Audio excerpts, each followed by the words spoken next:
Sa videong ito ay isa na namang adventure ang ating pagsasamahan mga biyahero.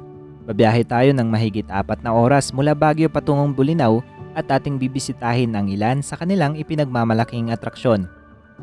Unahin na natin ang Patar White Sand Beach, isang sikat na destinasyon sa Pangasinan dahil sa nakakaakit nitong kagandahan. Ipinagmamalaki ang pampublikong beach na ito dahil sa maputi at malapulbos nitong buhangin. At syempre, ang crystal clear na tubig nito na maihahalin tulad sa Boracay. Atin ding silipin ang makasaysayang Cape Bulinaw Lighthouse na itinayo pa noong 1905 ng trio of American, British and Filipino engineers. Nakatindig ito sa isang burol na may elevation na 107 meters above sea level. Ito ang pangalawang pinakamataas na parola sa Pilipinas na sumunod sa Cape Bojador Lighthouse na matatagpuan sa bayan ng Burgos sa Ilocos Norte.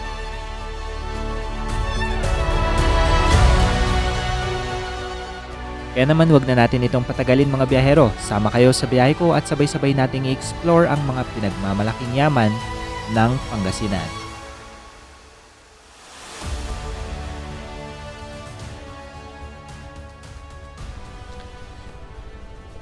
Magandang umaga mga biyahero, welcome back sa ating YouTube channel, and for today's video, babiyahe tayo ngayon ng Bulinaw at pupunta tayo ng Patar White Beach.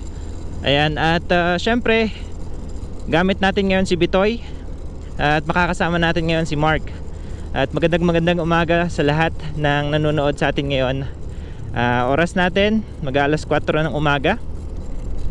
So babiyahe tayo ng kulang-kulang 4 na oras para marating itong Patar White Beach ng Bulinaw. So magandang adventure to mga biyahero. Samahan niyo ulit kami. Panibagong paglalakbay na naman ang ating gagawin. So kita-kita na lang tayo doon sa may La Union siguro, or dito sa may bandang Agoo. Dadaan kami ng Marcos Highway kasi hindi ata open yung Cannon Road, na hindi siya pwede pababa ng La Union. So dito tayo dadaan sa Marcos Highway. Tara mga biyahero.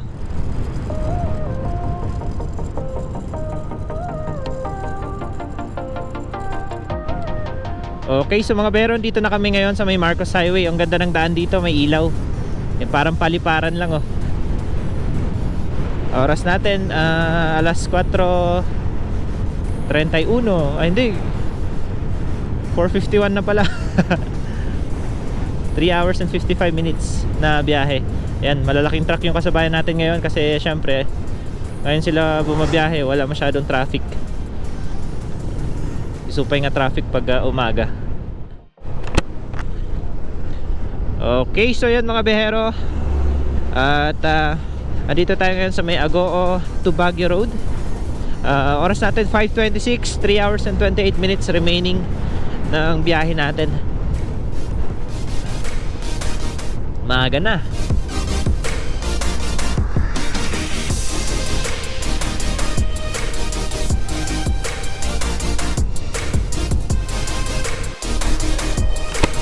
Okay, so mga biyahero, andito tayo ngayon sa may Pugo Rosario Road. At 3 hours and 21 minutes na lang na biyahe. Ganda dito, solid oh. Maaga na, 5:34. Ang ganda, may hamog.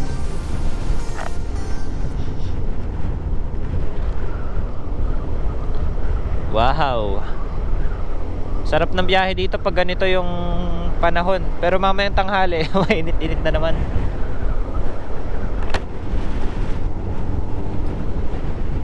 Nice. Okay, so nandito na tayo ngayon. Papasok tayo ng Rosario. Ayan. At mahigit 3 oras na lang yung babiyahiin natin para makapunta tayo dun sa may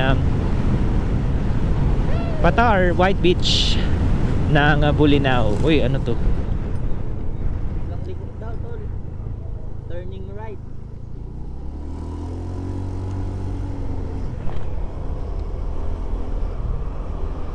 Nice. Oras natin 5:54. Mag-alas 6.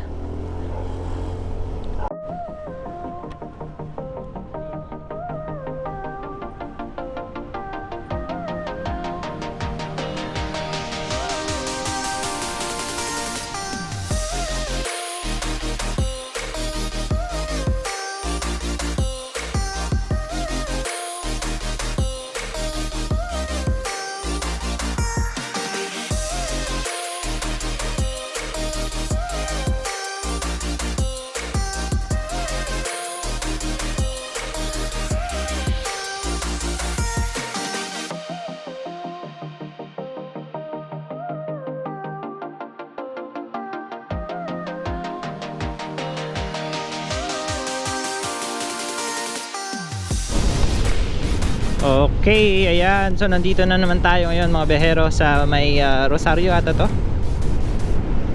Papunta tayo ng San Fabian. Ganda ng dagat to.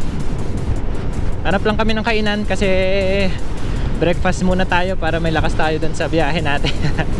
Ayan, 2 hours and 51 minutes na biyahe pa to. So 6:33 ng umaga.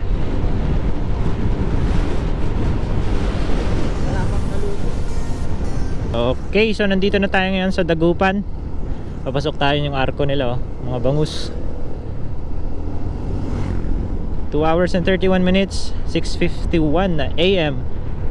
At binabagtas natin tong kahabaan ng ano to, San Fabian to Bonuan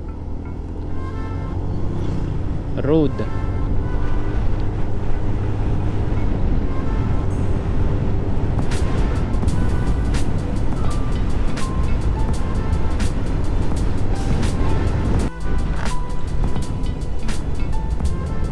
Alright, so palabas tayo ng Dagupan mga behero. At papunta tayo ngayon ng Lingayen, 2 hours and 15 minutes remaining na biyahe. And 7:28 ng umaga. Solid to, ganda. Ha? Oo. Ewan ko. Pwede naman lagyan mong suka.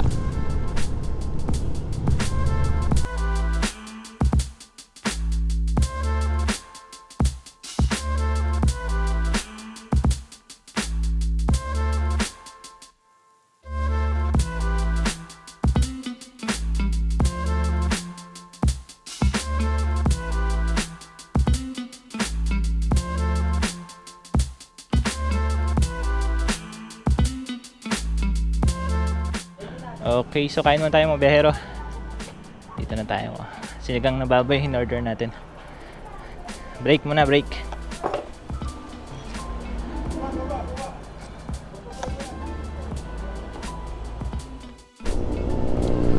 Okay, so tuloy natin yung biyahe natin mga beheros. Oras natin 7:47, tinatanghali na tayo. Tabulin na lang natin tong oras. 2 hours and 12 minutes remaining. Andito pa rin tayo papunta ng Lingayen. Wow, solido. Grabe naman yan. Palaisdaan nila dito. Gaganda.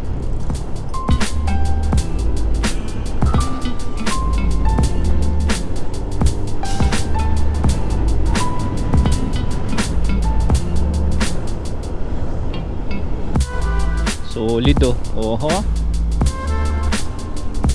Dito tayo sa tulay. Dagupan to Binmaley Road.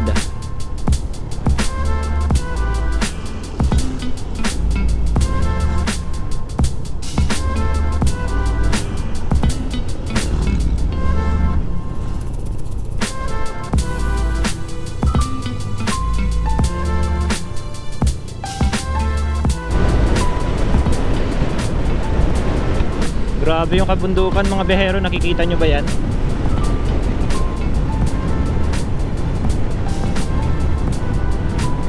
Approaching na kami sa Alaminos. On the way kaming Alaminos, ayan. Solid oh. 1 hour and 52 minutes oras natin ng biyahe natin.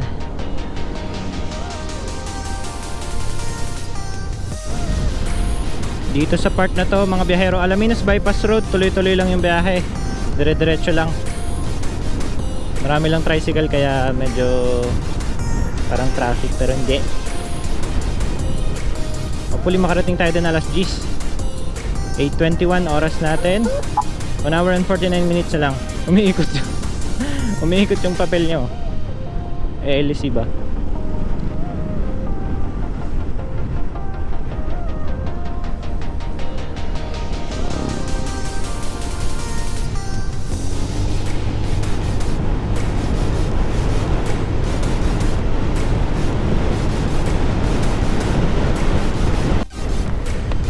Municipality of Labrador. Lingayen to Labrador Road. Labrador Road. Ayan.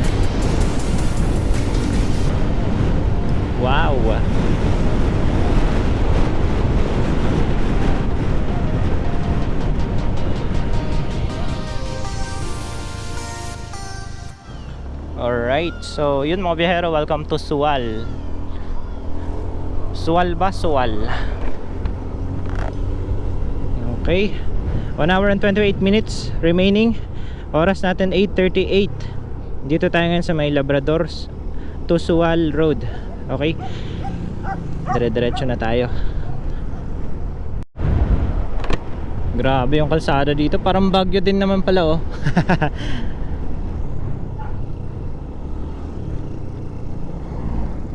Ayan.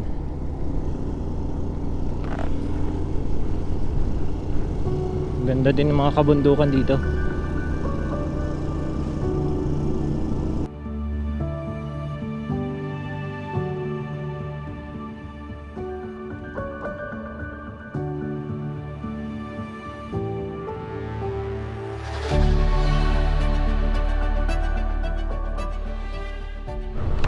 Ayan, dito na tayo ngayon sa may city of Alaminos, home of the 100 Islands. Papasok na rin tayo. Let's go! Ganda ng mga palayan dito. Solid. Nice view.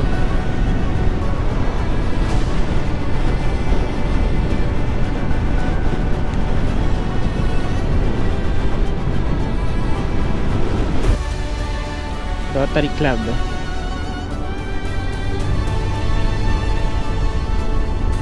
Olongapo to Bugalyon Road.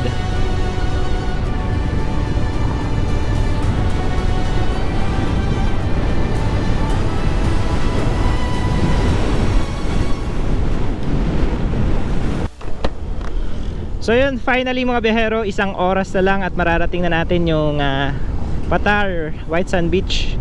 Nandito na tayo mismo sa may Alaminos. Nadaanan na natin yung kanilang City Hall. At oras natin 9:28. Tuloy natin yung biyahe. Let's go. Ayan, dito na tayo ngayon sa may Bani. Welcome to Bani. At 49 minutes remaining. Oras natin 9:38.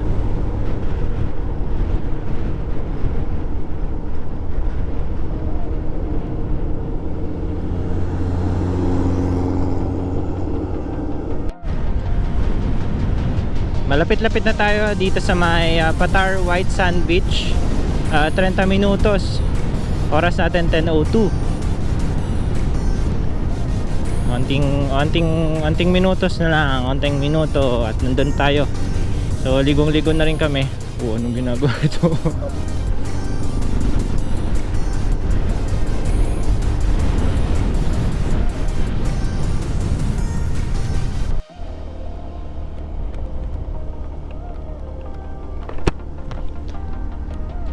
Alright, so 8 minuto mga biyahero, mararating na natin yung Patar White Sand Beach. 10:25 oras natin. Andito na tayo ngayon sa may Cape Beach Crest. Let's go. Ganda dito oh, solid. Wow, wow.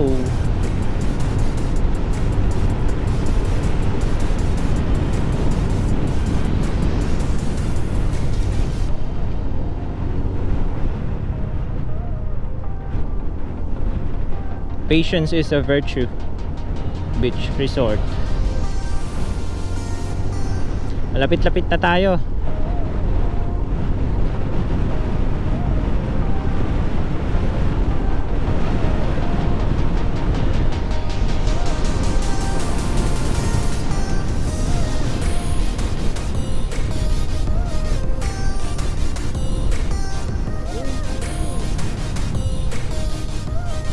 Solid, ganda dito. Ang daming damo. Wow.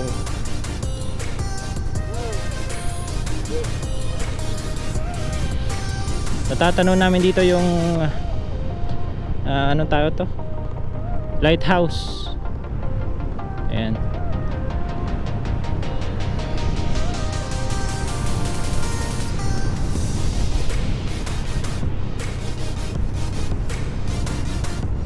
Panalo dito, solid oh. Sakto, ligo muna tayo dito sa may Patar White Sand Beach. Tingnan natin kung maraming tao, sana wala masyado para at least hindi tayo magkumpulan dun. Ito na, nice one.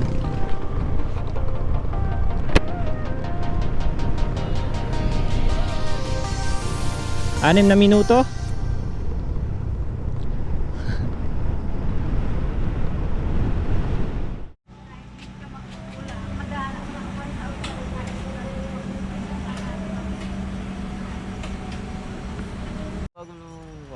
Alright, so mga bero, nakababa na kami dito sa may Bolinao, White Sand Beach. So, meron sila ditong parking area malawak. 15 pesos yung single motorcycle. Ayan, tapos magpaparegister kayo doon ng 40 pesos each para sa environmental fee. Tapos access nyo na yun sa lahat. Ito siya. Bibigyan kayo ng ganito. Ayan, pero medyo maraming tao ngayon.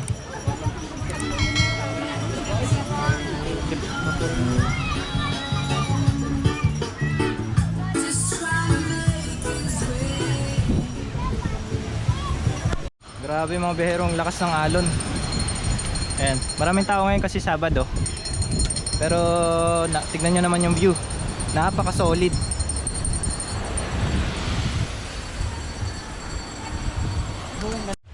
Ayan, so mga behero, tinanghali na tayo na nakarating dito sa may Bolinao, White Sand Beach. Kaya medyo mainit yung panahon. Tapos ito pala, environmental fee natin is 25 pesos. Registration fee na 15 pesos, kaya 40 pesos siya. Yan, 40 per head. Tapos access nyo na to dito sa hanggang 15 na tourist attractions nila dito and cultural heritage. Yan, so pupunta natin ngayon itong Patar White Sand Beach. Ito yung vlog natin for today. Tapos sa mga susunod na araw, pupunta tayo dito sa may Cape Bolinao Lighthouse. Titingnan natin kung madadaanan natin tong underground caves at saka dun sa may Camp Puor. Ito, Balingasay River. Oh. Itong Patar Beach mga behero, wala tong entrance fee kasi public beach siya. So marami talagang pupuntang turista dito. So meron tayo na interview na isang local dito mga behero. Sabi niya malakas daw kasing hangin kaya ganyan yung alon, sobrang lakas. Pero mamaya kapag wala nang masyadong hangin, bababa daw yung tubig, tapos pwede nang safe liguan. Yan, pero okay pa rin naman ngayon. Kaya naman ng mga bata dito. Kaya naman ng mga bata dito, mga sanay na sila. Ano? Oh, ginagawa lang nilang laruan. Ang Pangasinan ay kilala na mayroong fine gray beaches na matatagpuan sa iba't ibang parte ng Lingayen Gulf. Kaya naman hindi mo akalaing mayroon pa pala itong itinatagong ganda dahil sa ilagang bahagi ng Pangasinan ay matatagpuan ang malaparaisong gintong beach na ito. Makikita natin dito ang malalakas na alon at nagagandahang rock formation sa paligid nito. Ito lang ang tanging ginitoang beach ng Pangasinan na perfect para mag-enjoy kasama ng mga kaibigan at pamilya. Marami ding dumadayo dito ng mga beach campers at water sports enthusiasts.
So mga bero, may mga cottages din dito. Hindi ko lang alam kung libre.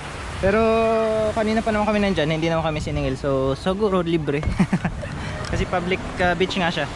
Lakad-lakad muna tayo dito, tignan natin yung buong paligid.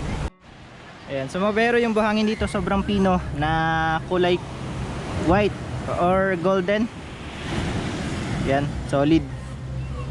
So ngayon, punta naman tayo ngayon ng lighthouse. So yun yung second na highest lighthouse dito sa Pilipinas. Tara. Nandito sa part ng to mga bero, mayroon ditong bilihan ng mga souvenirs. Tapos pwede kayo mag-ihaw kung gusto nyo magluto. Tara.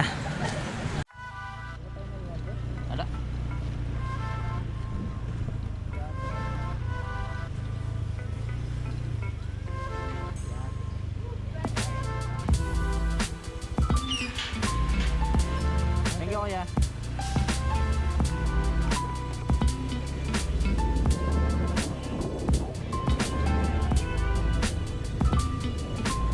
Okay, so mga biyahero, papunta tayo doon sa may lighthouse.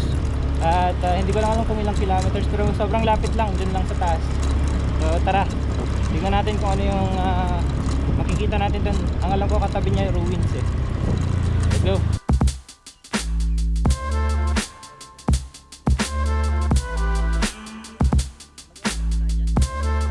Okay, so dito sa may taas lang ng beach ng White Sand Beach, matatagpuan na natin tong lighthouse. Ito yung second highest lighthouse dito sa Pilipinas.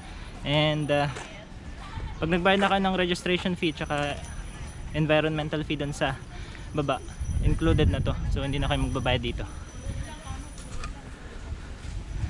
Solid oh.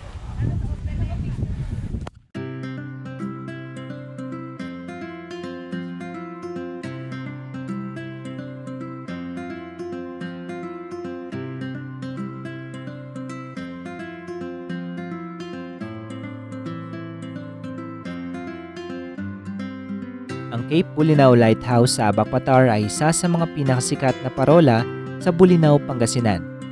Matatagpuan ito sa ibabaw ng mabatong burol ng Ponta Piedra Point na tinatanaw ang South China Sea. Ito ang pangalawang pinakamataas na parola sa Pilipinas na sumunod sa Cape Bojador Lighthouse na nasa Ilocos Norte. Ito ang nagsisilbing gabay sa mga barko o anumang sasakyang pandagat na tumatawid sa karagatan patungong ibang bansa gaya ng Hong Kong, Japan, USA at iba pa sa loob ng mahigit 100 taon. Idineklara na ang Cape Bulinaw Lighthouse bilang isang cultural heritage site at isa na nga sa mga pinakadinarayo ng turista dito sa Pangasinan. Bagamat hindi na ito gumagana, upang magsilbing gabay sa mga barko ay nakatayo pa rin ang parola upang ipagmalaki ang kasaysayan nito.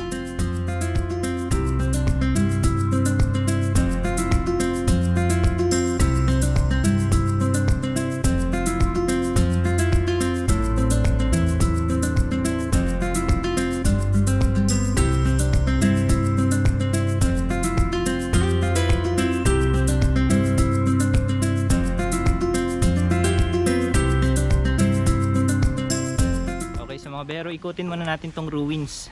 May nagpiprint up dito. So dito tayo sa gilid. Ito kasing lighthouse hindi pwedeng akyatin.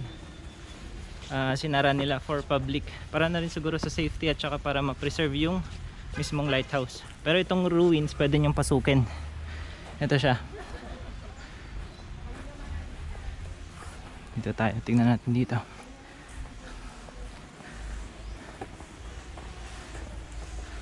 Ayan o. Solid. Ano kaya to?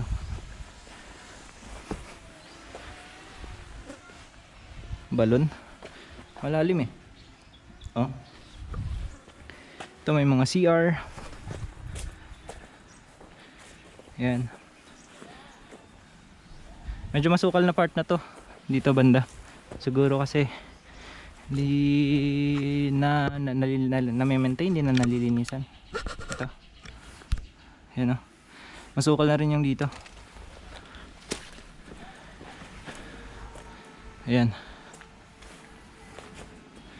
Ito. Anong tawag dito?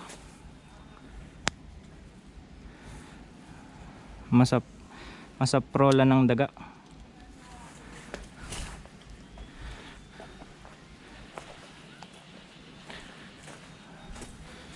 Ito. May mga prutas. Tapos tayo dito sa may ruins. Hindi tayo pwedeng pumunta doon kasi may nagsushoot eh. Nakakaya namang mangistorbo. Dito lang muna tayo. Ayan.